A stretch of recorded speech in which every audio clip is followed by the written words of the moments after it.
now it's more of a wake-up call, day 2. Welcome, everyone. Welcome to day 2 of the Winter Games. Di, my co-moderator for this panel, how are you feeling today? I am pumped and ready to go. It was an amazing day 1. So many great discussions of partnerships, collaboration, rolling out smart solutions across the region, state, nation, and across 6 continents. So I'm super excited about day 2 and cannot wait for this discussion. This is definitely going to be a highlight.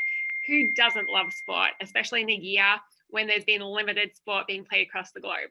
Exactly. I mean, we have an incredibly exciting panel today. I mean, what better panel for the Winter Games than a discussion around the future of sport? So before we get started and before I get to introduce or have my panelists introduce themselves, let's just talk a little bit about how many people are engaged in this event. I mean, really, we have already over 1,200 registered attendees, right? We have 80 different presenters, including the fantastic panelists that we have with us today. And those attendees and those presenters are representative from 6 continents. I mean, how amazing is that? It's just wild. And so without further ado, let's get to today's conversation. I mean, we're talking about the future of sports and entertainment. So, you know, from the slopes of Winter Games to the field, what we're going to discuss today is really what will game day look like 5, 10, 20 years from now. So we're really excited to join experts from professional sports organizations in Arizona to really talk about sports, technology, and education. And so without further ado, I think it's time that, Di, what do you think? Do we introduce our fantastic panel that we have today? Well, I think everybody's here to listen to them, not to you and I. So absolutely. That's true. So let's get started. We're going to ask our panelists to introduce themselves, talk a little bit about what they're doing, where they're from, and especially for our Cardinals, Suns, and Phoenix Rising panelists, we're going to ask you specifically to talk about what this past year has been like to not experience, you know, fans in the stands. Talk a little bit personally about how that felt. So without further ado, I think, you know, Mark Feller, why don't we start with you? Introduce yourself. Hi, good morning. I'd like to say thank you to ASU and Cox for putting this on and for having me participate. It's exciting to be here. My name is Mark Feller. I'm the Vice President of Technology for the Arizona Cardinals. I am just starting my 24th year with the organization, and that has been just truly a blessing for me. I'm really grateful for the job that I've got. Some of the responsibilities here are to make sure that we have our primary business, which is football, operating on the technology as efficiently and as securely as possible. Other responsibilities here, we have all of the same business lines that everybody else has. We've got marketing, we've got accounting, we've got business development, other standard business practices, all using different types of technology and platforms. We support those as well. And the largest structure that we support is the State Farm Stadium. My department supports the technology and communication systems over there. We've been involved in that since the beginning of the stadium. I got to be involved in the design and the technology infrastructure that was put into the place. And we have used that technology infrastructure to host Arizona Cardinals football games, the PlayStation Fiesta Bowl each year, multiple Super Bowls, multiple college football championships, and basketball championship as well. We've hosted some great concerts with some of the biggest names in the world: Rolling Stones, U2, Garth Brooks, Taylor Swift, Metallica, which was a great show, by the way. And we've also hosted some international soccer with the United States men's national team and the women's national teams, other countries as well. And we also host business expos, trade shows, and things like that. So all of that to say, it's been an exciting 24 years for me, and I'm looking forward to what's next.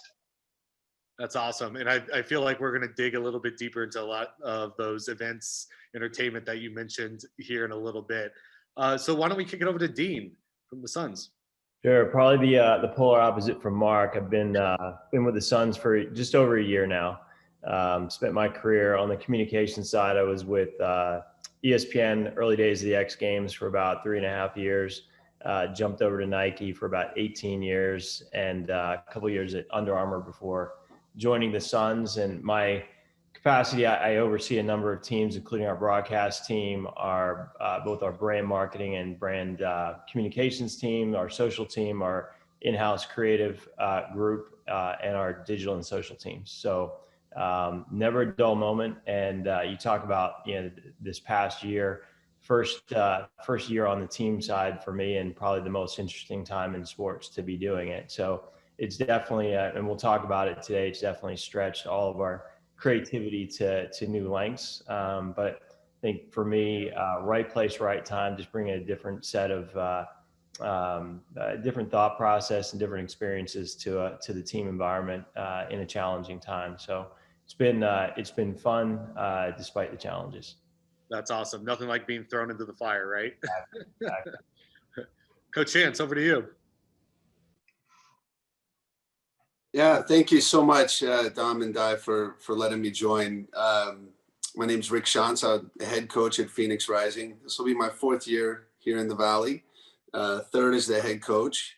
And unlike any other season I've ever coached before, it was, 20 years in this business, and walking out to our first game after an unbelievable preseason of a packed house in early March, winning 6-1.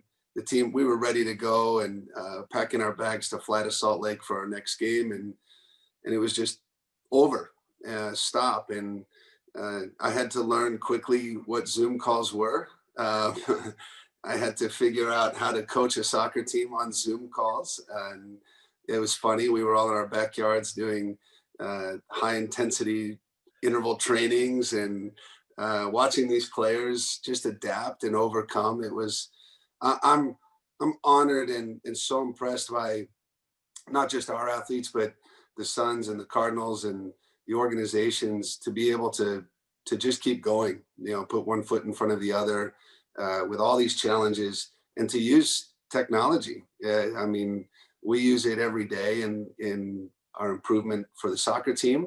But now I think we were starting to understand that we could use technology to overcome this pandemic and be good stewards for our community.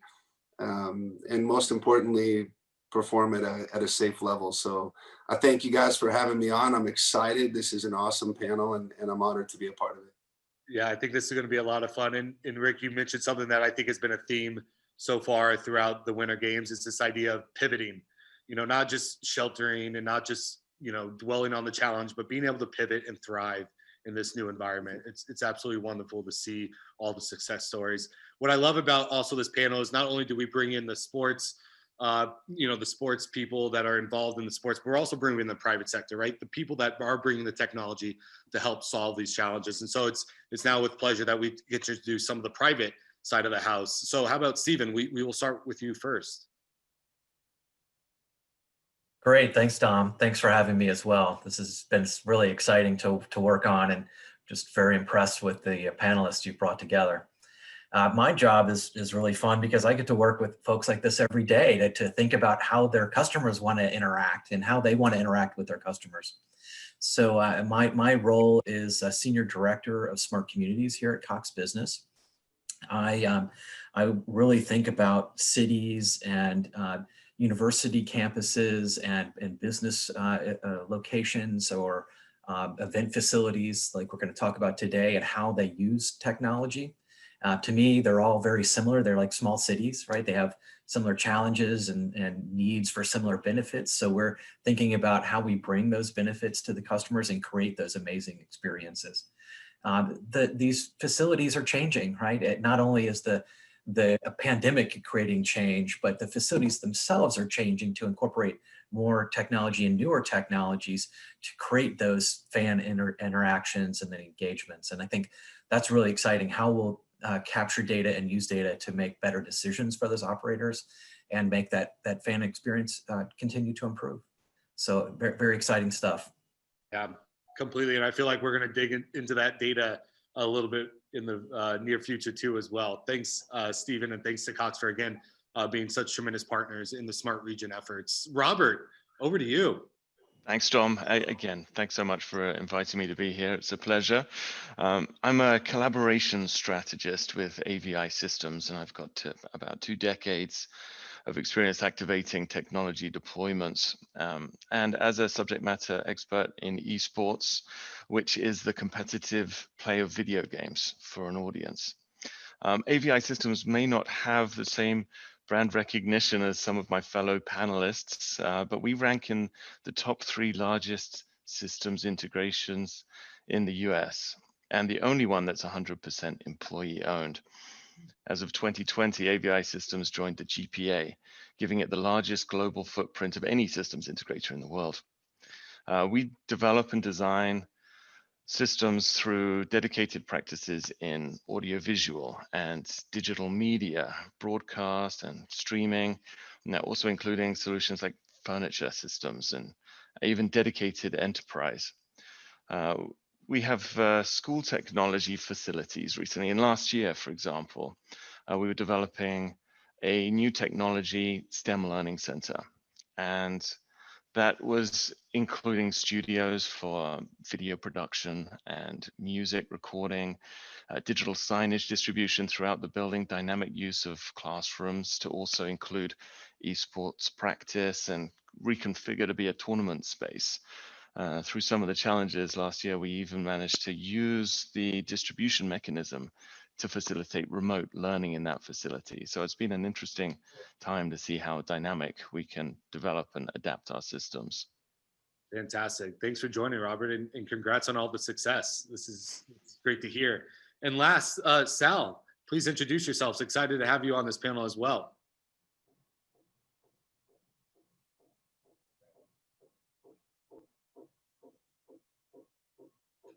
Oh, you're on mute, Sal. Unmute. Okay. Let me hit unmute again. Little thing keeps saying I'm on mute. Okay. All right. I am a technological troglodyte, so I feel like I'm way underwater here, talking to all these people who, my highest limit of technology was I was actually able to get on this Zoom call. What I do is I'm been called a pioneer in this business around 25 years ago. I decided to get into the sports M&A business. It was a tiny business. There were very few teams outside the NFL that actually made money at the time. During the time I've been in this business, my firm, what we do is basically about 70% of our business is buy side, sell side M&A, either control sales or limited partnership sales. I've actually worked with some of the teams. I represented Jerry Colangelo when he sold his sons to Robert Sarver. I know Robert very well. We've done around $17 billion in transactions, almost 100 deals. In the United States, some work in Europe. We do a lot of consulting work for member teams in baseball, football, basketball, hockey, a little bit in European soccer. We're also a lender into this business. We have about a $200 million book of loans. We do dispute resolution when limited partners and general partners get into big arguments. I love doing that. That's one of my favorite things.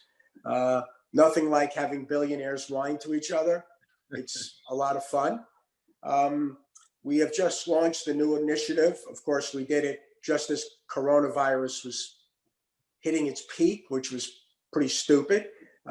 We're forming a fund, we're raising money, and the fund will be used to invest in limited partnership stakes in Major League Baseball teams. And look, it's a really exciting time in my business. Things are changing very quickly. A lot of teams lost a lot of money last year because of the coronavirus. Everybody knows that except Scott Boras, who thinks teams continue to make money, even though they lose a large portion of their revenues. And so it'll be a very interesting time to see what happens, how the fans react as the coronavirus goes away, what the financial dynamics of the business are going to look like going forward. And that's all I do. I'm a pretty simple business. That's great. It sounds like this is a perfect a panel for you to bring some of that expertise in. This is exciting. So you've met the amazing panel now. Now let's have fun. Let's deep dive into some of these conversations that we've already started to allude to. So Mark, I'm actually going to start with you. You know, we've kind of been touching on the struggles of COVID-19 and what it's meant for professional sports organizations. And no doubt that 2020 has been an extremely difficult year for any sports organization, no matter whether it's, you know, football, soccer, basketball, and all the live entertainment events that you mentioned that the, you know, State Farm Stadium is used to hosting. And let's actually just kind of step back for a moment and talk about the week that you just had. I mean, State Farm Stadium hosted the Fiesta Bowl on Saturday, right? You yourself probably had to handle the Cardinals road game. We won't talk about the result there. We're all a little bit still heartbroken on that. And then you also had the San Francisco game in State Farm Stadium here as well. I mean, talk about trying to run a professional sports organization in a sports facility. Talk to us about some of those struggles and how you've had to adapt, and also what you're planning to use technology for moving into 2021 in the next season. Yeah, in fact, the past month of December was extremely crazy. You mentioned the weekend, but during the last 4 weeks, we had 3 Cardinals games, 3 San Francisco 49ers games, and the Fiesta Bowl game, all in our stadium within 28 days. So we were scrambling to get everything done, to get it turned around. A couple of those games were on back-to-back days. So we hosted a game on a Sunday. The 49ers had a game on Monday night, so we had to change the stadium around. And it goes to technology, but it goes so far beyond that as well. The operational folks just did a terrific job. But that's definitely, that was a challenge for us. And the whole year was really a challenge. I mean, if you look at from the beginning of about March, we had a lot of the facilities in place to do remote access systems for our players, our coaches, and some staff. But in March, we had to pretty much get the entire staff set up to be able to do the remote access so they could get to the resources they needed and be able to do their jobs from their homes. So that was a big start of the process. When we have our off-season workouts in the spring, we had to make sure that all of our players could use the iPads that we provide, and we had to get Microsoft Teams installed on all of those and Zoom installed on all of those, so that our players and coaches could have their regular meetings, learn the playbook, talk about the plays, watch some video of games, etc. That was in the spring, and then once the training camp started at the end of July, we really had to put in place some additional systems. So we had temperature scanning systems. So nobody could come into the building without being temperature scanned. We started doing daily COVID testing and had a trailer set up here at our facility with medical professionals here doing testing on all the players, coaches, and a lot of the staff that were in the office every day. And we also had to make sure that we were able to keep all of those people connected and working as well throughout that. Then you throw in the challenge of the season starting. Well, all of our preseason games were canceled, so we didn't get the opportunity maybe to test out some of the new stuff that we were trying to do. But then we were basically following the Arizona Department of Health Services guidelines on the number of people we could even have in the stadium.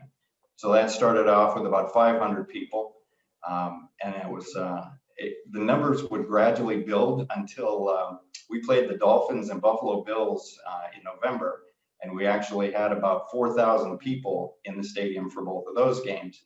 And then COVID really reared its ugly head, and those numbers were pushed back down to virtually a couple hundred people by the end of the season. So those were some of the challenges. And when you try to figure out how to conduct a live event in a stadium that's normally got 62 or 63,000 people in it, and now you got a few hundred, you really have to try to add the sound effects. They moved where cheerleaders were and the drum line, and all of those things logistically were challenges for the team. That's amazing. And, you know, I think it's so interesting. You know, you talk about this complete transition to, you know, digital virtual world and having to make sure everyone's equipped. I mean, I think we just saw it too, you know, not too long ago. For the first time, the NFL draft went, you know, completely remote. And for the first time, I think we're seeing, you know, the athletes in their homes with their families, which, you know, there's some good to that, but also, you know, we miss them being able to walk up on stage with the commissioner. Robert, what are your thoughts on that kind of remote NFL draft? It was challenging. We were involved in part of the draft process, and it was an interesting transition. Obviously, it wasn't what was anticipated, and the timing was just right to be able to get prepared for that. And it went incredibly well. You know, we do a lot of work in unified communications, like Mark mentioned, using Zoom and Microsoft Teams or Cisco WebEx, different platforms to help people communicate. And that's very different to the sort of technology you need to prepare for a virtual event or for something as involved as the virtual draft, because there were so many different entities and wheels that we had to put in place. But it was just fantastic. Everything from being able to make the announcements and to present the picks to the audience engagement was all enabled through streaming technology, through the right kind of camera and broadcasting platforms. And, you know, went very, very smooth. And Mark, I saw Isaiah Simmons was your pick. So that's great. Yeah, that's awesome. I mean, so Mark, did you foresee this kind of remote, you know, the virtual, the Zooms continuing to happen as we move forward with the coaching and players, I guess? I really do. I think there's going to be several months of it still to come. You know, we're all rooting for the vaccines to be in place quickly and get all of our citizens vaccinated as quickly as possible. I think that will help us get back to normal. But in the shorter term, you know, the next 3, maybe 6 months, I think remote work is pretty much going to be the standard. Just continuing on this technology theme, I want to throw across to Dean. You mentioned you've been in this position for less than a year, and so you really came in the thick of it. Can you talk a little bit about the partnerships, the technologies that you're looking to employ in 2021 to ensure that you are giving the fans experiences and you're getting the athletes still engaged? Yeah, I would say from a venue perspective, first and foremost, we've been hosting games since middle of December and broadcasting those games without fans, but it still takes about 400 people to put those games on. So the partnership with Verizon, their 5G technologies allowed us to connect faster, even with our partners internally. We've got content that we're pushing out on a regular basis as well. And the ability to do that quickly and seamlessly has helped. Moving forward, health and safety and confidence is key. Everything from UV sanitization on our escalators to in-seat ordering to eliminate queuing, and even cashless transactions and ticketless environments will help. So all thanks to, again, Ticketmaster, Verizon, and a couple of other key partners. Yeah, that's true. I think it's so amazing that sometimes people forget about how big of a team it takes to kind of run these, facilities, these events, these game days. So, I mean, what has been your biggest struggle? I mean, being new to the position, being thrown into the thick of the fire, has there been a really, big struggle that in your mind sticks out more than most? The beginning was fan engagement and just making sure that even though we were in the hiatus between March and June, it was keeping fans engaged so that when we did come back, that they were ready to engage and not only for the fans and players, but also for our partners that were involved as well. So, we pivoted quickly to, it was actually my social team that had the idea to come up with, or to start playing the remaining 17 games that we had on our schedule in the 20 season on Twitch playing 2K. And I think it was 24 or 48 hours after. So every game that we had on the schedule, the NBA schedule, we actually played 2K on Twitch at the same time against the same opponents. So we played out our season. which was, again, highly engaging. We had numbers of 1 million, 3 million unique viewers through Twitch, but also through Twitter.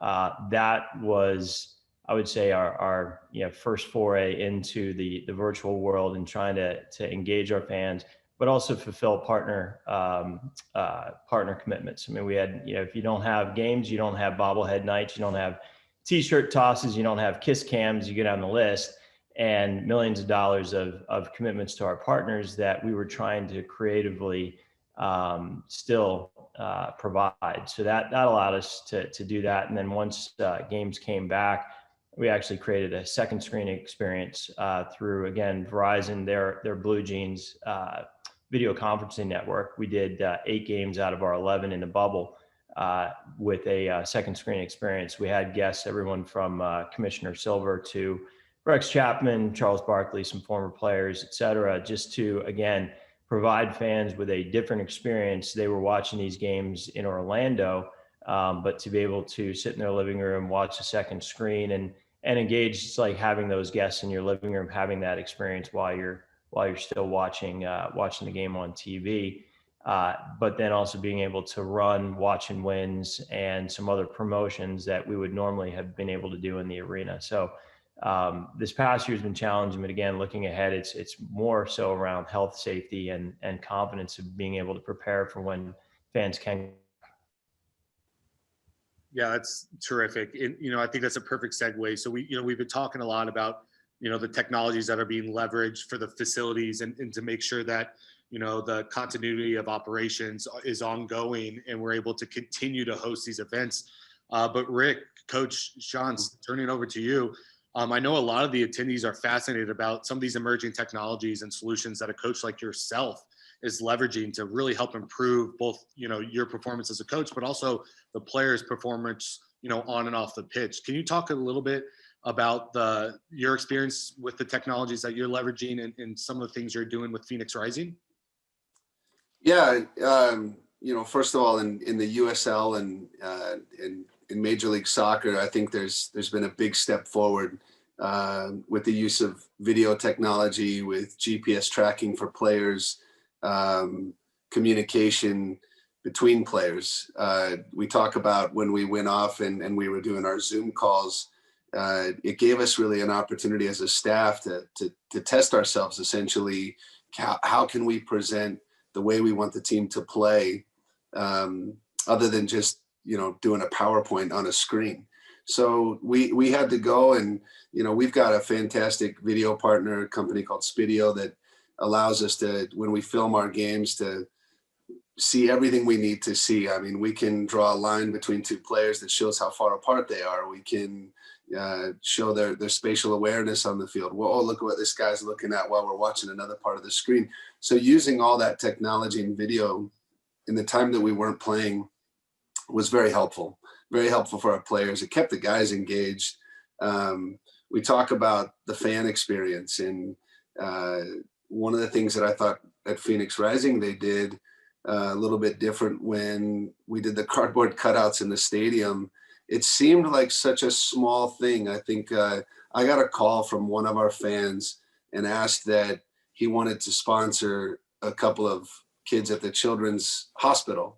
And I was like, oh, this is a great idea. Would you mind if I told the club? Would you mind if I got it out? That turned into, I want to say we had 2,000 cardboard cutouts around the stadium, and it took off. And I don't know, other clubs were doing it around the world, other sports were doing it. And I thought it was a pretty neat opportunity for fans when they were watching the games to kind of say, hey, look, there I am. I'm at the game. And, we had, I want to say, I think Tiger Woods was in the stands. There was a picture of Tiger Woods. There was like a bunch of people put somebody's dog was in the stands.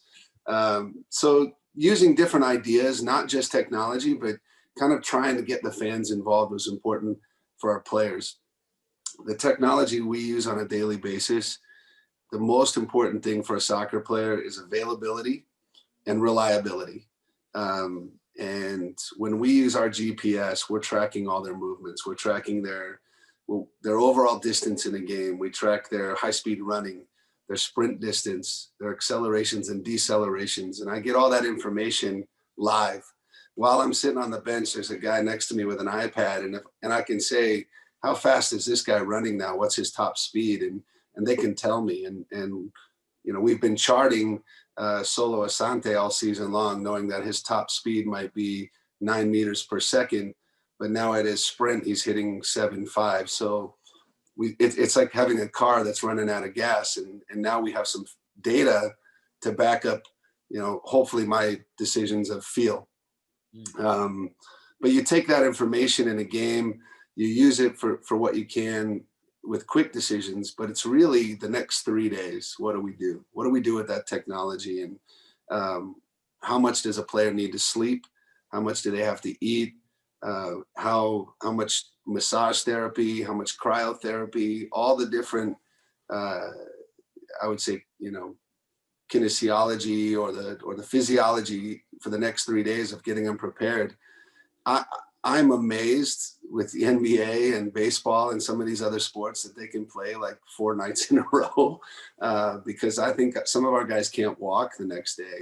And I can only imagine the NFL. From what I've been told, it's been like 60 car wrecks that you're in when you're playing. So the ability for these staff and clubs and organizations to use technology to give you as much information to then have that player turn around in 6 days or 3 days and perform again is it's next level. And it's something I'm really excited about. It's we continue to try and improve. I was, you know, I love to talk about the EA Sports because I went to the US Soccer Federation's training facility in Kansas City, and they have a big room where each player would put on all these balls or these dots, and they would kick a soccer ball. And all I ever thought about was, wow, that's how they made the video games. Well, they're evaluating the strength of the muscle and the movement and the speed and all the things that I was blown away. So I know there's even more technology out there that we're not using. And someday, hopefully we will. But I think the future of soccer, especially at Phoenix Rising, you know, if once we get fans back, hopefully we have, you know, another level of interaction, you know, whether it's on TV. I love the idea of second screen, all the things that the guys are doing now. It's super awesome. And hopefully Phoenix Rising will be able to do the same. That's great. Can I just say I'm happy that those technologies weren't available when I played. I don't want you to how fast I was running. Yeah, you played for me, Dom, so I knew.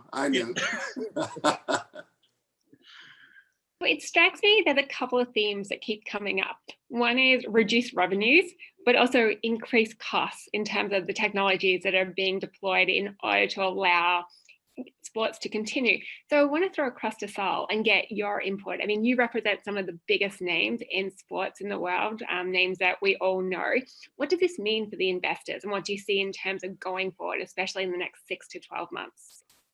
That's interesting. I'm very good at predicting the past. I get that almost perfect. Predicting the future, I'm not that good at. Look, this was an event that no one planned for, right? This pandemic has just changed everything. If you don't have people in the seats, it changes the complete financial dynamics of the teams. And so everyone's asking, well, how fast is this going to go away? How soon are people going to go into the buildings? I can tell you one thing, demand for these assets has not gone down. During the pandemic, I worked on the New York Mets sale. Unfortunately, my bidder didn't win. That team pre-coronavirus, okay, lost a bunch of money. During the coronavirus, it lost a whole bunch of money. It was still sold for the highest price that a Major League Baseball team has ever sold for by a significant factor. I'm getting phone calls all the time. I mean, 1 or 2 a week from people who can write the check, who want to buy these assets. Now, why? There's scarcity value. We know they're not making many more of these. The second thing is it's media content value. People understand what they're buying. As technology continues to improve and people can watch their favorite shows anytime they want, edit out all the commercials and blah, blah, blah, the value to advertisers continues to go down. The only thing that people watch live is sports. You don't know what the outcome is going to be. Gaming is coming. So people are thinking, well, is that going to be a big revenue contributor? And so there are a lot of people, really smart money, trying to move into the business. The business is limited in terms of the number of franchises you want. And then people are very selective. Do I want this sport, that sport? What market do I want to move into? But, for most of my career, I've sold things that actually don't make money for ridiculous amounts of money. I mean, it's true. As you know, I teach at the business school at Columbia, and every year I do an exercise where I put up the financials of a team in a major league that has been in operation over 50 years. And in 50 years of operations, the team has never made money. It has lost as little as $2 million and as much as $150 million. And the thing sold for recently for over $2 billion. What other business would you pay $2 billion for that's never made money? I don't know. And it's not stupid people that are putting money into these assets. And every time these assets turn over, they turn over for a lot more money.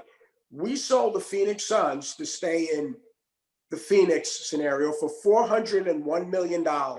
At the time, it was by far the highest price ever paid for a major league, an NBA team. Okay. What do you think the Suns would sell for now? A lot more than that. And I won't say because I can't, but believe me, the demand for that team is astronomical.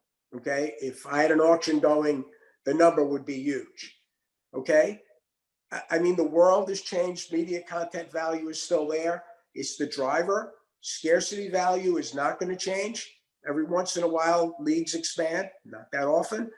But if you don't have the media content value and you're in a market where you can't get it, then it really impacts the value of your franchise. Still going to be a lot more than you paid for it 10 years ago. That makes a lot of sense. I mean, Dean, do you feel that kind of, from a marketing perspective, I mean, do you feel that demand, that drive to continually kind of engage, our fans in the medium that they're using with the emerging technologies?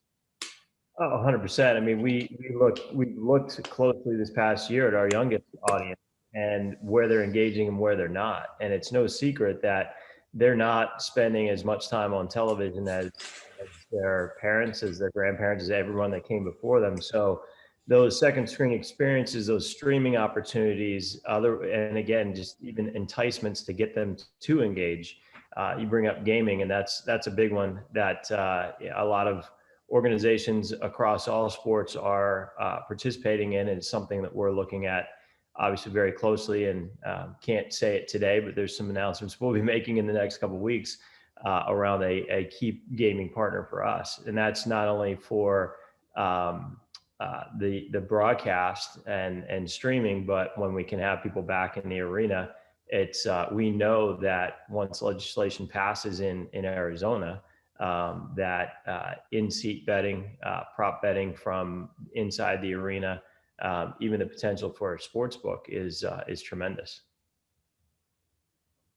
We've heard a lot about the challenges, some of the solutions. So I want to turn over to Stephen now and just hear a little bit about what you're seeing around the country in terms of sports organizations and what is really, in your view, best practice in terms of going into 2021.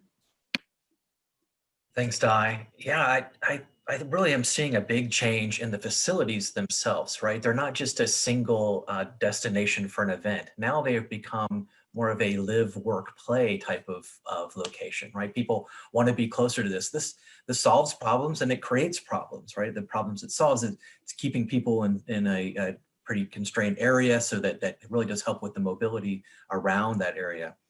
But it also creates a lot of new problems for the operators as well, because the experience for a fan that comes in for a couple of hours is much different than someone that lives there or works there on a daily basis, right? So I'm very fortunate to get to be in at the ground level, but kind of looking very high up and down at it to plan out the infrastructure that operates it all, right? So we have to think about all the connectivity that's going to be required, and how do you allocate that bandwidth so that those experiences are good, right? How do you take advantage of all the fiber that comes in and put it in the right places? How do you make sure that 100,000 plus users of smartphones have good experiences, right? So all of the connectivity that's required both from a landline and from a wireless perspective are very important to think about.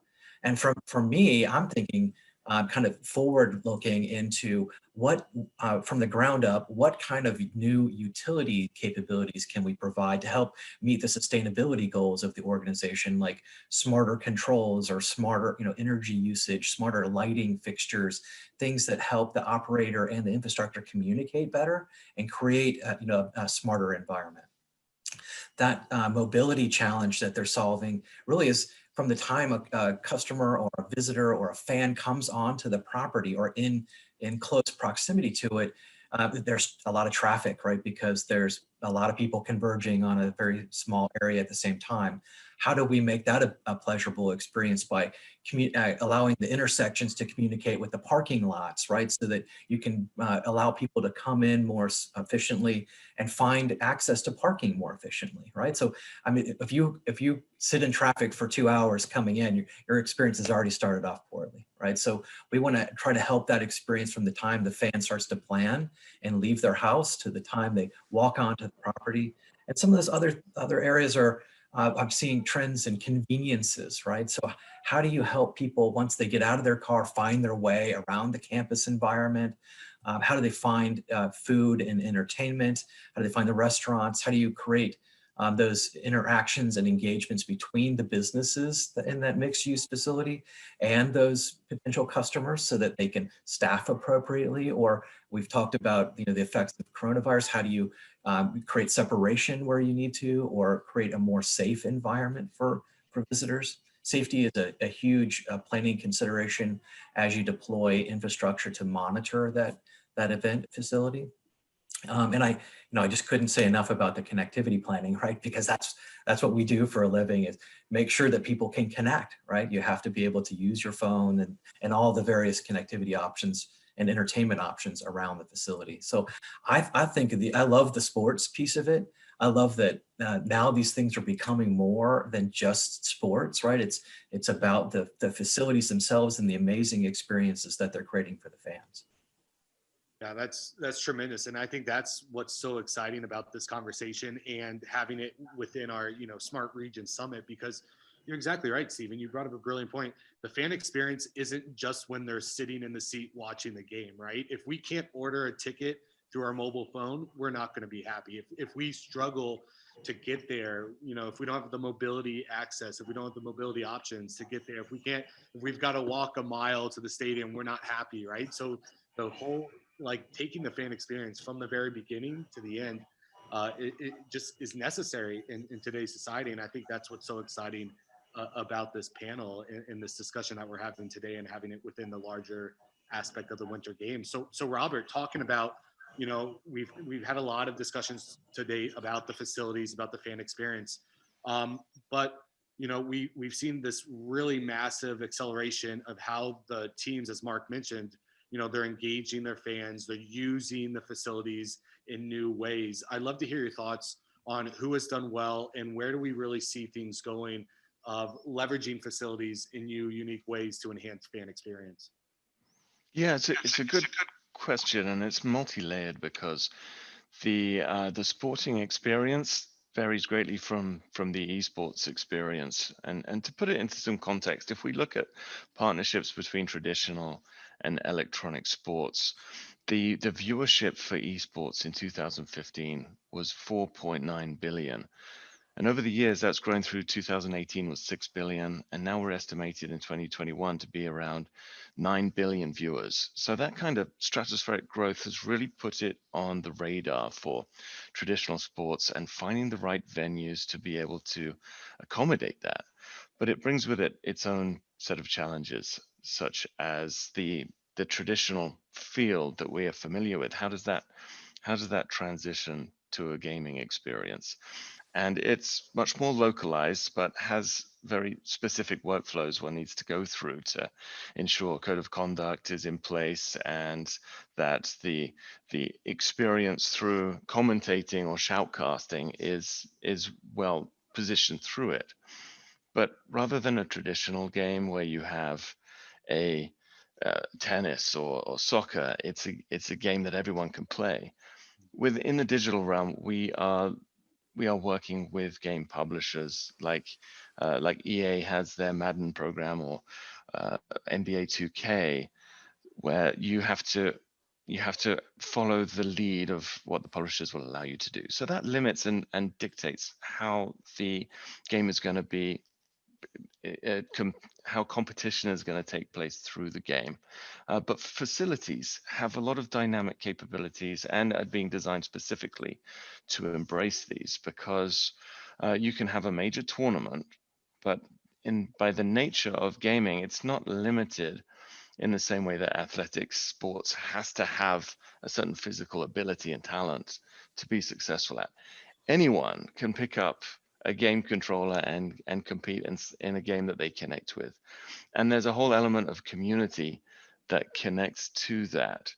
So going back to your statement, how are stadiums and venues accommodating the sports experience? Not only do they have main tournaments, big draws, there's a big final of some of the highest tier, but as part of that experience, we involve the community in other ways too, such as smaller tier tournaments in conjunction with that. It's not like you can easily play football at a big soccer tournament. It's different in esports, because here you can play game right with your mobile phone in your pocket if you wanted to. So we can leverage that and enhance the audience experience by giving them their own gaming avenue, so that if their favorite team isn't playing, or if they're as part of a group community and they relate to a different game, that could still be accommodated.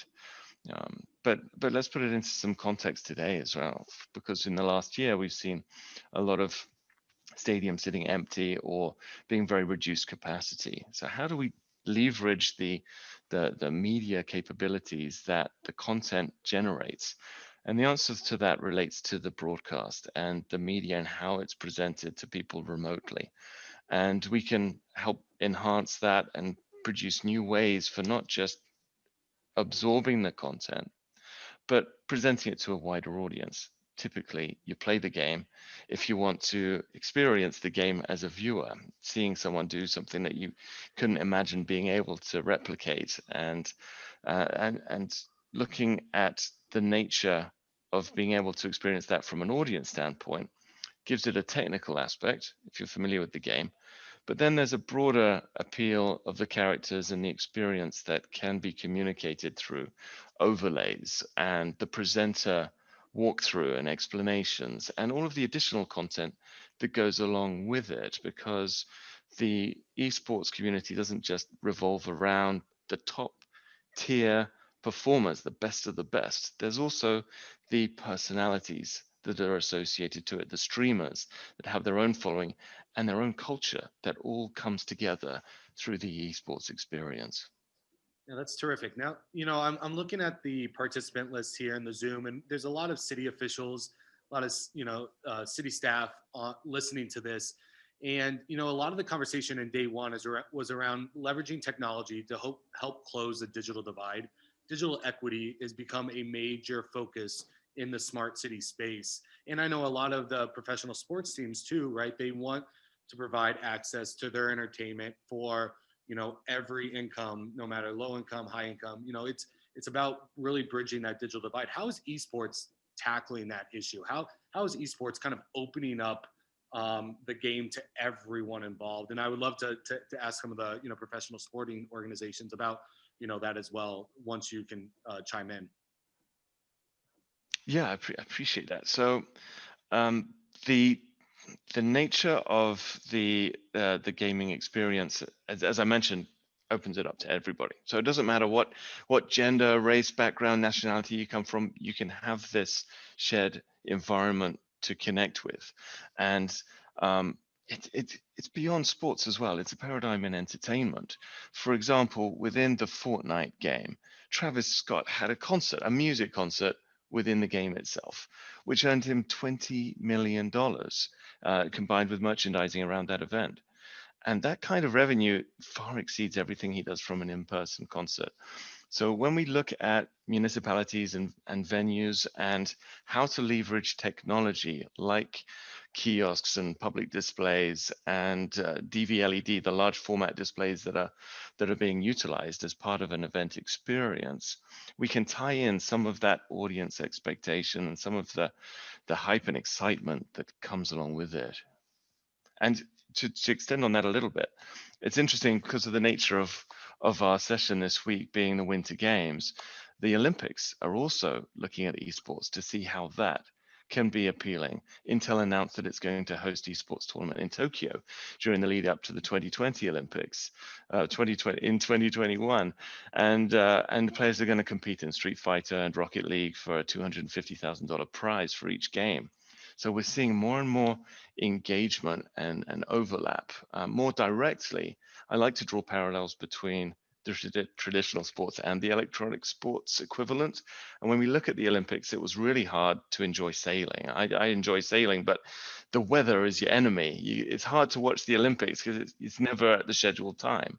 But the 2024 World Sailing Group has proposed a virtual regatta to help facilitate that. So it's interesting to see how digital entertainment and overlays and broadcasting and streaming all come together in those regards.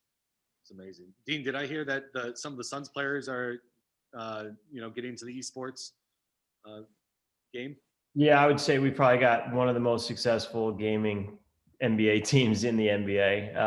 ESPN held a 2K tournament over the summer, and the two players in the finals were both Suns players, Devin Booker and DeAndre Ayton. Devin taking the cup, but as I mentioned earlier, we had everyone from Mikal Bridges to Cam Johnson, Devin and DeAndre taking part in 2K tournaments with us, or games with us, after the league went on hiatus. And what blew me away was, again, the engagement. We started out with, at minimum, 40,000 people, up to, like I said, 3.3 million when Mikal Bridges played Mathews Tybalt from Philadelphia on a Friday night, which, again, when you look at the numbers for a broadcast, or being able to bring that many people together in reality is just it's unfathomable. And we talk about the economies of that. We weren't able to drive revenue through that, but we were able to retain revenue through that, again, through partner engagement and money that we didn't have to give back, because we were able to run promotions and other partner engagements through those games. So we are still looking at how do we continue to bring the virtual and the reality together. It's tough once these guys are back in season. But one of the things we spoke about the other day, and that Devin is keenly interested in doing, is trying to provide more opportunities for underserved communities and kids that may not even know what's possible. They're gamers, but they don't know what's possible when it comes to programming or development on the back end of those games. We're talking to 2K actually this afternoon about, are there some programs that we can come together on to provide those opportunities? That's great. Maybe I'll throw it over to Mark and then Rick. Are you seeing, the Cardinals, the Phoenix Rising, the players, the organization leveraging or kind of looking at esports moving forward? Or how do you better leverage esports, the esports movement? Let Rick start. No pressure. Yeah. Well, our experience was interesting. Like most of the organizations here, I think it was finding ways to keep the fans engaged, but also to create community. We believe that's a big part of Phoenix Rising, is the community, and our games are part of coming to our stadium is the entertainment part. So our athletes, they missed the fans so much that our league put together a Rocket League tournament that all the players participated in, and the fan engagement was spectacular. But then we did a FIFA tournament where they played soccer, and each of our players had one of our fans, a season ticket holder, to play with them as well.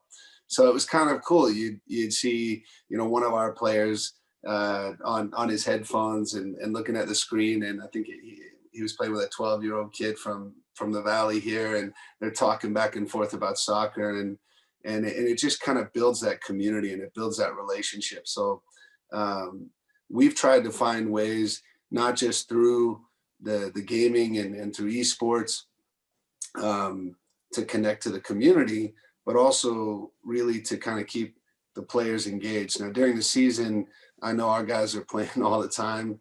The hard part, obviously, is not everybody has access to high-speed internet, or not everyone has that kind of access. So trying to find different ways for people. It's just like, I guess, teaching, or coaching. Not everyone learns or does things the same way. So trying to reach out to as many people as possible. And I think technology allows us to get really creative, and not just through video games, but through Zoom calls or even telephone calls, and having conversations with our community and keeping them involved. But I think our players, they would love to play video games all day long if I let them. So, and right now, having to stay home, our guys are it's off season, so they're all over the world, and I know they're still keeping in touch with one another, and they're still playing games. That's great. Mark, anything from the Cardinals side, or especially? I'd probably second that. Now that the season's over, yeah, I assume the players are going to do that quite a bit. One thing we've done, we've done this for a couple of years. In fact, we've had our players play video games across the internet with soldiers.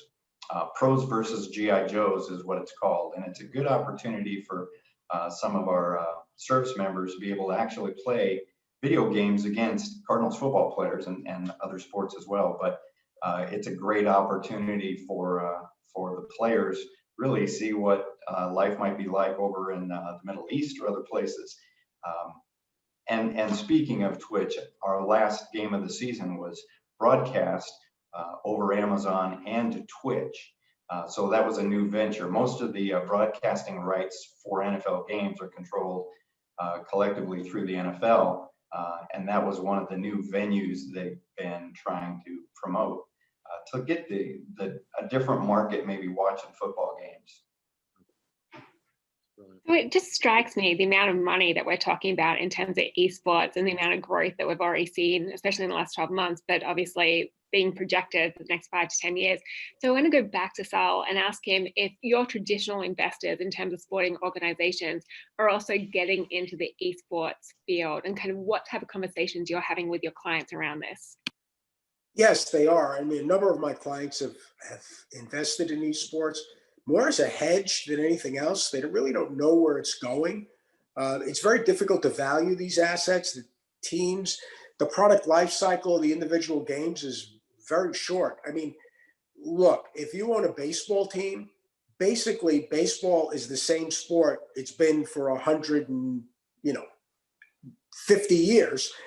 They've argued 35 years over the designated hitter, for crying out loud. Nothing really changes. The NBA is sort of the same. I mean, it evolves, but not rapidly. Whereas esports can change very quickly. The way that it's distributed can change very quickly. And it doesn't have the same brand equity value. I mean, think about this. According to Gallup, if you're 9 years old and are wearing the hat of your favorite team, you're more likely to change your religion than to change your team affiliation. That's one of the problems that teams in places like Florida have, where a large part of the growth in their demographics are from retirees. Well, if you've been a Red Sox fan for 60 years, when you move to Miami, you're not becoming a Marlins fan. You're a Red Sox fan. That's what you are. You're not changing that. If you're a Suns fan for 30 years, you're not switching to become a Sacramento Kings fan, even if you move to Sacramento. You're not. And so they don't get that same kind of brand affinity from esports yet. Maybe over time that will develop. So it's more of a hedge than anything else. It's difficult to value. But yes, I mean, people are moving into it. Look, there's a lot of liquidity right now, and people that can't get into that can't write a check big enough to own something in the NBA or Major League Baseball, the NFL, yeah, they'll look at alternative investments. They will, and they do. That's great. I love that.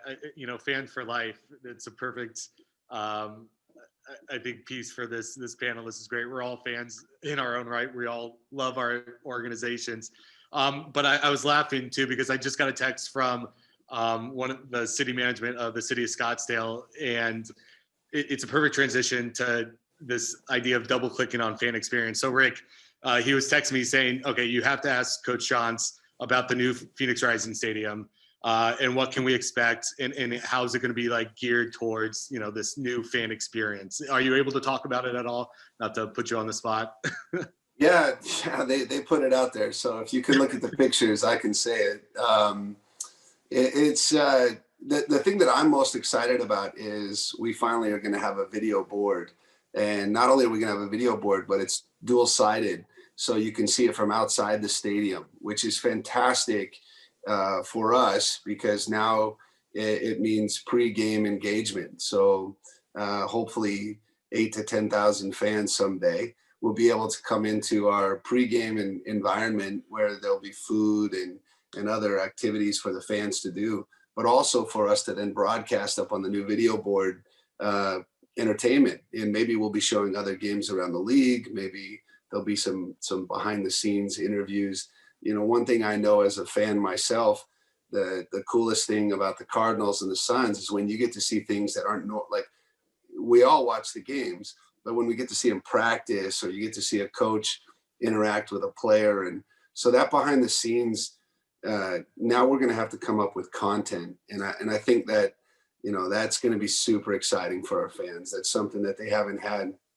I mean, I told you guys earlier, at our previous location, we didn't have running water and the bathrooms.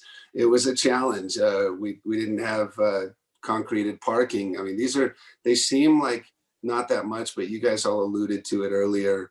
The fan experience is super important. Yeah, yes, we moved. It's a different location. We'll overcome some of those obstacles, and we know that'll be a challenge. But we believe that the experience will far outweigh, whatever challenge it was to get to the previous venue as the new one. So for the players, we've added, Dom, you'll appreciate this now, just off the field now, there's 5 yards of synthetic turf rather than DG or concrete. So when they leave the pitch, they're not slipping or sliding or running into walls. There's a little bit of space for safety. The coaches' benches are going to be nicer. I get a nicer seat. That's awesome. But the training facility in and of itself, Gila River's been fantastic. They built us 2 fields for practice. We talked about technology. They're putting technology in our field to determine how much water is actually in the soil, which controls then the sprinklers. So it's not like our sprinklers at home that go on at 8 a.m. every day. These sprinklers are going to be determined on how much water is in the soil and when it needs water. And obviously they're not going on in the middle of training, but they set it up so that this is going to be one of the best premier training facilities in the country. And I'm really excited about that. I mean, growing grass in Arizona is easy. Growing soft grass is very hard. So our players are excited. I love that. I think we're quickly becoming maybe one of the best places to play sports. Arizona is really becoming known worldwide for these facilities. I mean, Dean, Suns just kind of rolled out something new and unique. You want to talk a little bit about that? Yeah, we opened up a standalone performance center. Verizon, thanks to Verizon again for the technology inside, but naming rights partner over there. The teams have been practicing in the basically in the basement of the arena for the last 20 some years. And those players that have been around for at least 2 or 3 were so excited to walk into this new 50,000 square foot state-of-the-art facility. I would say the feature of it, or one of the main features of it, is the ability to bring, we've got, I think, over 120 different cameras and sensors throughout the facility. And we're combining 3 different technology programs, analytics, from biomechanics to basketball performance, that would normally stand alone and evaluate player movement and just basketball performance in general. We're able to bring all of those together so that we're going to get outputs in real time, as opposed to waiting an hour for to see how someone's movement is affected after playing for 2 hours. Now coaches will have access to that data not only during practices but also from the bench. So it's Rick mentioned it earlier. We're going to be able to understand when a player is, before they become fatigued in a game based on the minutes they're playing, so that we know when they need a break, so that if their shot starts drifting to the left, we know that that's when they're falling off a little bit. So it's not only making our players better, but it's making our coaches and trainers smarter. On top of that, we've got an executive chef in there. We've got a video gaming room, as we talked about before, barbershop. It's basically an oasis for our players. Not only the technology, but some of the analog of, again, just having a nice haircut in a place where you can get a good meal and want to hang out with your teammates. I love that. And I think that's a perfect segue. We have a great question from the audience, but before we go to Lev's question, Stephen, I want to give you an opportunity. We just heard from Rick, Dean, and Mark mentioned a little bit earlier about what the Cardinals are doing. Talk about your experience, especially I believe with Anaheim. That's correct, that you're doing some work over there. What are they doing as well, with fan experience and kind of what you're building there? And then I think that's going to be a perfect segue into Lev's question about the upcoming Super Bowl. Yeah, I appreciate that, Dom. I think that it's very interesting to hear from the franchise owners how they're collecting and using data, because we're thinking the same way from the outside in, right? More from the fan side than the athlete side. Many ways of creating engagements using digital screens and kiosks and things of that nature, so that you can capture that interaction and then use that information you capture to create a better experience next time. Right, people are coming into these facilities with a lot of things in mind, right? I need to find my seats, I need to find food, I want to maybe have a drink before I go in. How do I find my way around these places? How do we help direct people so that they efficiently find what they're looking for and know what their options are, perhaps in advance? So that data that we collect through a number of different sensors, cameras, just like Dean was talking about, really does provide for a better analysis of the fan experience, and then a better fan experience as a result. Yeah, that's great.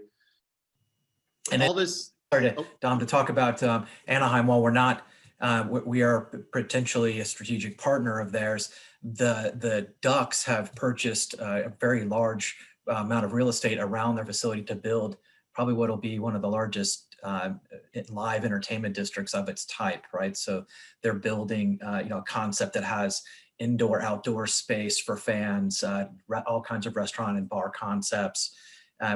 Really, they're thinking about the fan experience from the time they either get off the train that comes into that location, or as they pull onto the property. And every aspect of that, because they can build from the ground up, they really can think about how we use all the new technologies available. Yeah. It's absolutely brilliant. And I think it's a perfect segue into this question about the Super Bowl. So Lev, who's the CIO of ASU, asks, with the Super Bowl coming to Phoenix in 2023, what can we do together to make the entire experience, from planning to airports, highways, accommodation, and the game itself, state of the art? Because I think, while it may be a football game, right? In Mark's world, I think it affects all of us, and all eyes are on Arizona, and all eyes are on this greater Phoenix region. So it's a brilliant question, especially with the Winter Games, as we're branding, this event. What, in your opinions, from your own perspective, what can we do, and how can we work together to really make the Super Bowl in 2023, the best of the best, in the state of the art? Anyone want to jump in first? Or I'll pick on someone maybe. So Mark, from the facilities perspective, right? Super Bowl, biggest event of the year, probably. From your perspective, I know you probably have a million things that you have to do to get ready for the big game. But I mean, what can we? You have technologists. I'm looking at, again, the people that are attending this. You have city managers. You've got CIOs from cities, CIOs from universities. as you're putting on the big game, what can we do as a region to really help you succeed? From a macro level, we work with the city of Glendale, we work with the Department of Public Safety, we work with a lot of the agencies around the stadium as well as the property itself. And we have, as you guys know, we've hosted a couple of Super Bowls, most recently in 2015, and the cooperation between those groups has been very good. The smart cities concept, which I think you guys will be talking about soon in the agenda, will also be part of that. In particular to the stadium, we've implemented a lot of digital technology, touchless technology for parking once you arrive, for ticket access once you get in, for concessions if you want to buy food or drinks. So there's a lot of that that's already happened. We've implemented a Verizon 5G system inside and outside the stadium, and we're talking with the other carriers as well to make sure that their services are upgraded to 5G as well. And we're going to be working with Cox to upgrade the infrastructure, in particular the Wi-Fi systems that we have at the stadium. All of those things in advance of the Super Bowl. And then the year after that is the NCAA Men's Final Four basketball tournament again, which is a kind of a big event as well. Completely. Yeah, we like to hold those big events, in a series of years. So all eyes will be on Arizona. It's aged me a lot. Yeah. No pressure on you, right? Robert, maybe turning to you, especially from the kind of esports digital perspective, what should Arizona and the greater Phoenix region be thinking about strategically to really prepare and knock, the Super Bowl and the Final Four, out of the park? And then the women's Final Four, right? After that, is that right? I believe, yes. Well, it's such a fantastic event. We hosted. I'm based out of Atlanta, where we hosted recently, and having that influx of audience and that whole new population to address is a fantastic opportunity. And all of the events around it, embracing that is key. We were asked to engage in marketing and presentation techniques, such as using the buildings as a canvas to project digitally onto as part of an augmented element of events and information. And it was phenomenally successful. In other ways, leveraging digital signage and technologies that are already available and helping mesh those together as part of a sustained organized plan can be really successful, looking at how sponsors are going to be involved and how it's going to benefit the community as a whole. Thank you. So we've just had a great question posted in the chat by Chris Richardson, our Deputy CIO here at ASU. This is a question for the panel, so everybody is free to jump in. He wants to know, there's some peripheral discussion, but how are sports teams thinking about the intersection of events outside the stadium, tailgating, getting inside, and what's held in the stadium?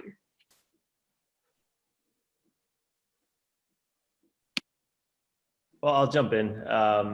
Yeah, I'll be honest with you. For the Suns, it really hasn't been an opportunity in it, but it was something that we had just started to talk about before everything changed this past year. So, again, you can bring up the Super Bowl and some of the things that we've talked about. We talk a lot about access and exclusivity. Access to our players and exclusive content that no one else can provide. It's whether it's a Super Bowl or it's just a Wednesday game night for us, how can we extend those experiences to people that aren't in the arena, whether it's through a partner venue, bar, restaurant, or it's a standalone pop-up venue. What can we do to provide access to a locker room or the journey of players from the locker room to the floor, even just sound bites from the bench. So I don't know if that really answers the question. I know tailgating for us really isn't in the cards. No pun intended for Mark, but it's definitely something that extending the experience beyond the arena is definitely something that we're looking more into. Probably not for this season, but once we get back to semi-normal. I mean, look, tailgating and stuff like that it depends on the sport. It depends on the location of the arena or the stadium. I mean, look, good luck tailgating outside Madison Square Garden. You're going to get hit by a cab. I mean, Yankee Stadium. You're not doing it in downtown Chicago. You're not doing, I mean, it's not plausible, right? Now, if you're in a football stadium that's surrounded by parking lots, sure, great, you can do it. I would like to see somebody tailgating at a T-Wolves game where it's 25 below zero outside and you're waiting to get in. No, what you want to do is you want to get into the building as soon as possible and pray that the heat works. So it's not something that you can really universally apply, and it depends on where you are, where your stadium is, what the area around the building looks like. It's all over the place. I just don't think it's going to have a major impact. Yeah, I love this discussion though, because I think what's so exciting about a fan is having that personal interaction with the professional athletes. I mean, Rick, I think part of the excitement of going to a Phoenix Rising game is after the game when the players are just walking around talking to the fans, right? I mean, there's nothing better than that experience.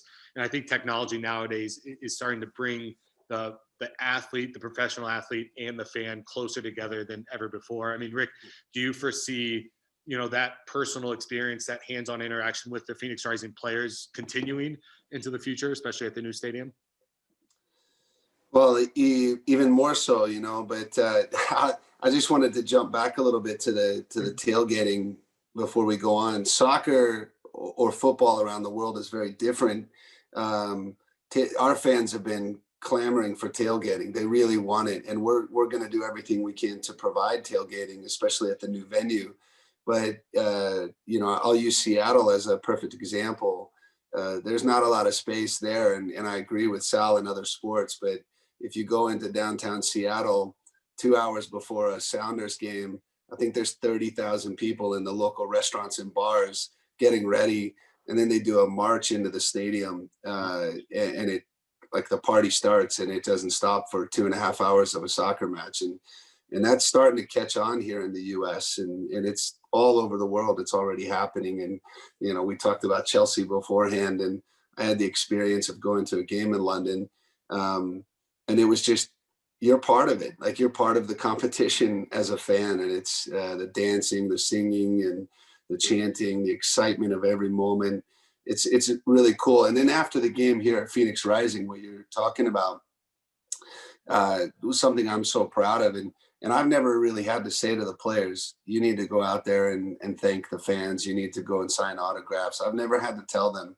But what I have had to do is change my post-game speeches to do it immediately after the game on the field and not waiting for them to get into the locker room, because some of these guys could take 2 hours out on the field talking to fans. And you talk about technology now. And watch, these guys are taking selfies with the fans. They're doing videos. The fans are putting the caricatures of the players, and it's pretty cool. The guys get to know people.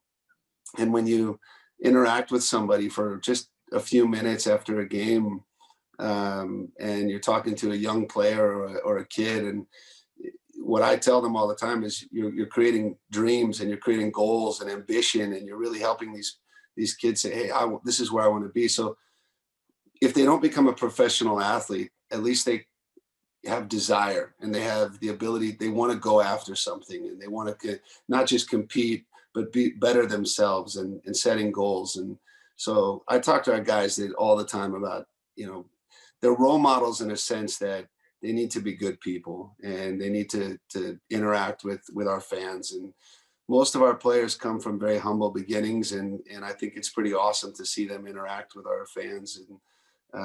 And yeah, I mean, I'm not on Instagram, but I know that there's a lot of pictures out there of Phoenix Rising players and fans. That's great. D, no pressure. After Rick's comment, I got a text from some of our City of Phoenix friends saying we'll take 30,000 people in downtown Phoenix marching into Suns games. So no pressure. I think, well, I don't know about 30,000, but I think definitely turned a corner. And thanks to Monty and James, we've got a team of reckon. So, I'm just excited. I'm disappointed because we can't have 18,000 in there to cheer them on every night, but man, excited to get back to that as soon as possible. Yeah, that's terrific. There was a good question. I'm trying to find it here, but has Rick, I think this one's for you. How has technology changed the way you scout and recruit players that you're trying to sign? Has it changed with technology? I mean, you're no longer actually, I guess, physically watching them, but is there anything unique you could talk about there? Yeah, it's there's multiple platforms that we use. One of them is called Instat, which is a video application system. So every game in the world, whether if it's televised or recorded and uploaded into Instat, I can basically watch it, and in that game, I can get all the statistics of any specific player. Everything that he did in that game, and in soccer, it's ridiculous. You know, we can basically count everything. There's another program, Y Scout, that we're looking at, and so what we can do is I don't have to get on a plane and fly to, you know, Costa Rica or Brazil or Argentina. I can just watch the last 10 games that this player played. There's also worldwide transfer market systems. There's a market in Europe. There's a market in Asia. There's a market in South America and Africa, the United States, where we all communicate. And general managers get on there, and it doesn't sound great, but when players are up for sale, which is different than most sports, you can literally see who's available, who isn't, what teams are selling players, what teams aren't. So communication worldwide and the ability to now see players all over the world, it's a massive advantage in competition. And I think all pro soccer teams are using some form or another on the video technology to scout. We're not like baseball or even basketball for that matter, where we have scouts all over the world that are watching games live. But we do our best, and we try to build relationships all over and get somebody to see. It's different when you see them live as opposed to watching video and looking at statistics. It's helpful sometimes to see them. So, but technology's really, really helped us in finding players, and it's not always easy to watch games in Africa. Agreed. I just want to have a follow-up question on that.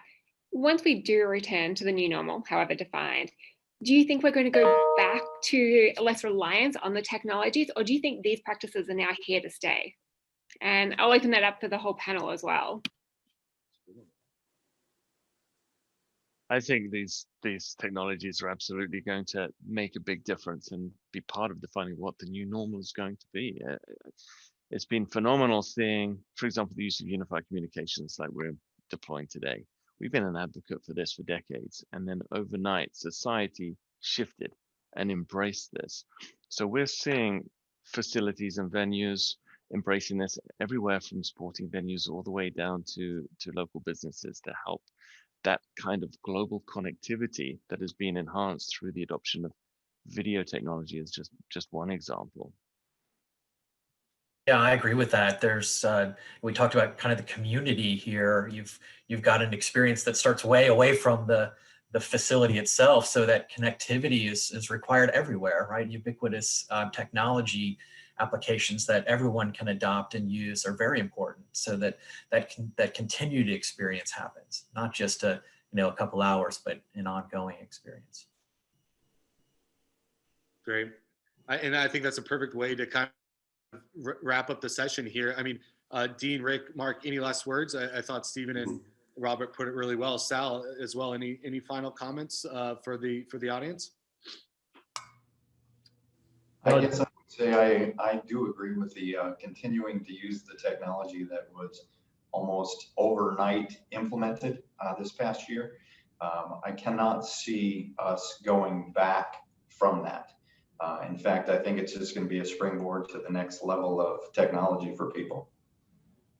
Yeah, I'd second that. We talked a lot about the broadcast and ways to engage even a younger audience, and where where you can find them these days. And a lot of it's streaming. A lot of it is, again, whether it's gaming or just a variety of different ways. We're not going backwards. It's full forward. And if there was anything good that came out of all of this, it forced us to accelerate some of these programs and some of this creativity that probably would have taken another couple of years to get to where we're at today.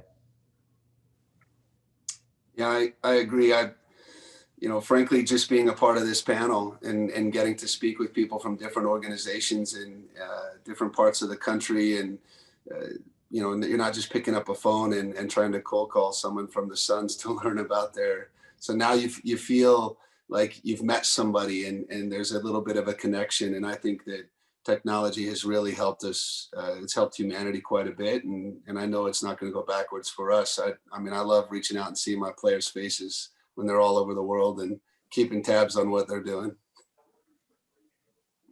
Fantastic. Sal, any final comments? No, look, I'm going to be very interested to see after the pandemic's over, how fans react. Are they going to go back in droves? I think they will. I'm very confident that they will, but that's not a sure thing. It's going to be interesting to see how the content is distributed in the future, because technology is changing so quickly. It wasn't that long ago that cable television was this revolution. And now a lot of the regional sports networks, you wonder what's going to happen to them as the media content is distributed in different ways, streaming, you name it. And technology is not stopping. It's continuing to move forward, whether we like it or not. And personally, outside the sports realm, I'm very concerned about artificial intelligence and what we're going to do with it and what it's going to do with us. I was at an SAP conference because a senior executive spoke at a sports conference and about artificial intelligence, and I started asking a lot of uncomfortable questions. And so he invited me to this conference where I know nothing about technology, with these two guys from MIT and two guys from Caltech who were telling me, that they were going to apply this stuff to all kinds of stuff, including military. Well, guess what? If the artificial intelligence doubles its intelligence every 18 months, it's going to kind of figure out pretty quickly that why should we kill each other rather than kill the carbon-based life forms that force us to fight? And their answer was, well, we do the technology. We don't talk about social issues. Yeah, well, good luck with that. So we'll see what happens.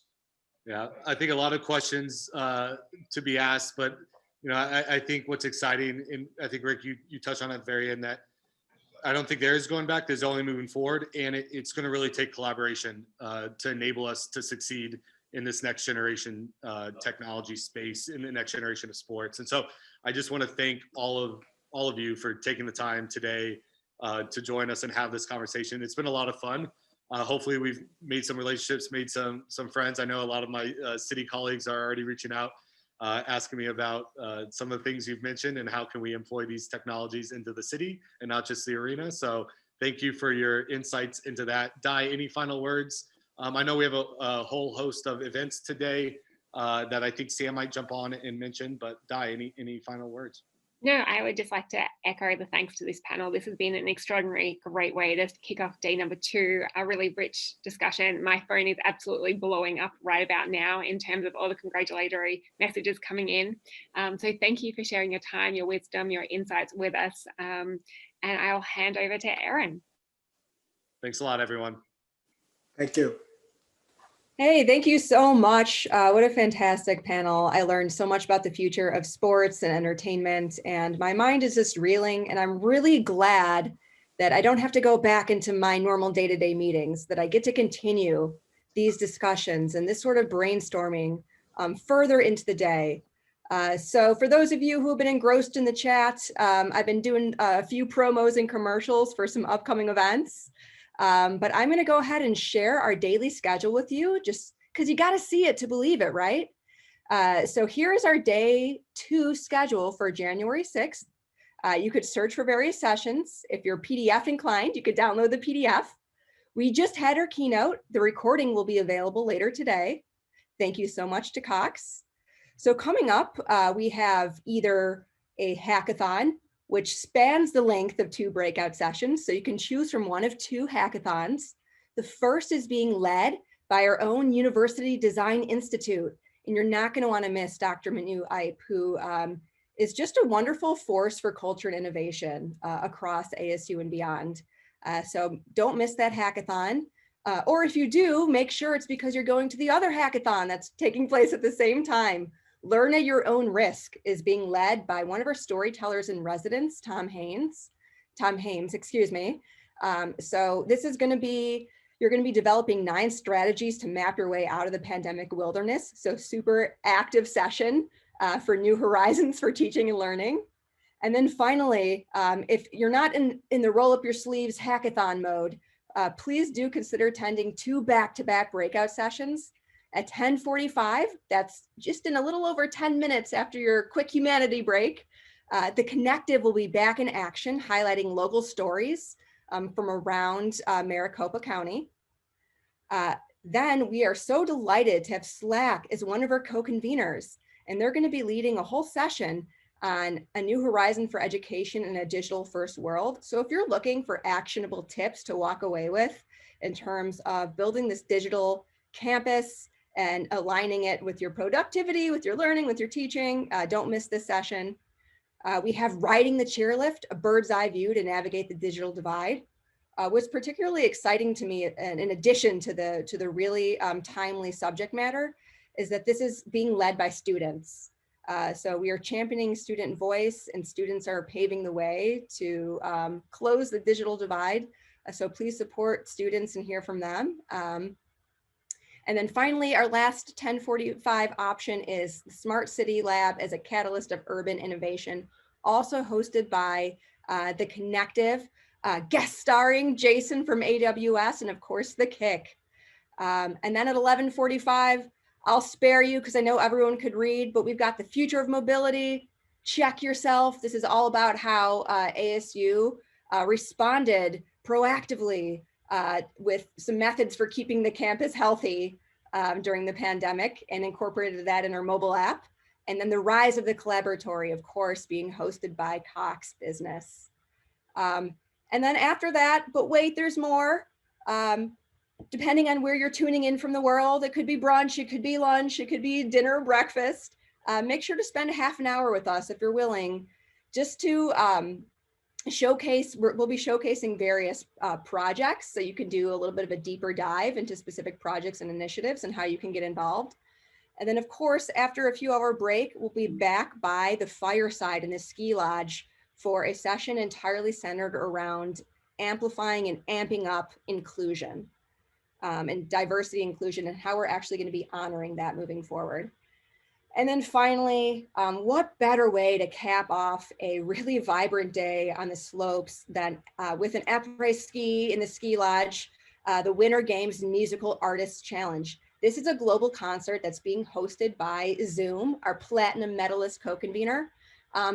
But beyond just being a concert and hearing some amazing music from world-class musicians, there's actually going to be a gaming element, because this is the Winter Games after all.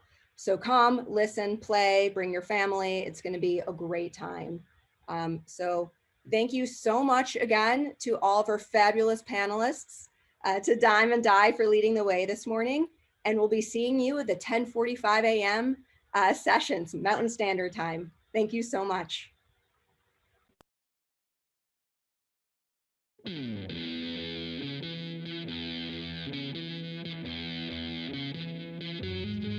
So the pandemic happened, and we're not laughing. The world is now on thin ice. The Olympics were canceled, but we've got it handled. The torch has been lit, so if the ski boots fit, we're catching paddle with the session every hour. Bronze and silver levels, but gold is our next medal. Grab your mask, grab your gloves, ride the half pipe of the discussion board. Take a ride on Cannonball. 20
wanna learn